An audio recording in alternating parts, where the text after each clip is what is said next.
இயேசு கிறிஸ்து பரலோகத்திற்கு ஏறிய பிறகு அப்போஸ்தலர்களால் ஆரம்பிக்கப்பட்ட சபையை பற்றி ரோமர் 11ஆம் அதிகாரம் பேசுகிறது.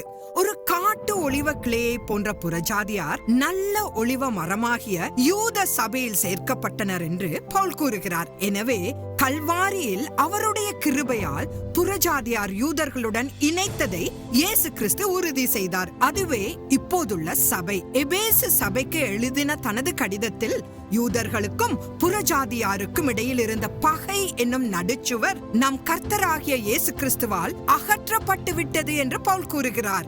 இறுதியாக ரோமர் 12வது அதிகாரத்தில் ஒரு தனி நபர் தன்னையே தேவனுக்கு ஜீவ பலியாக ஒப்பு கொடுக்க வேண்டும் என்று பவுல் தனிப்பட்ட அர்ப்பணிப்பை கோருகிறார். யூதர்கள் இன்னும் தங்கள் முற்பிதாக்களின் நிமித்தம் தேவனால் தெரிந்து கொள்ளப்பட்ட மக்கள்தான் என்பதால் தேவன் இஸ்ரவேலை மறக்கவில்லை.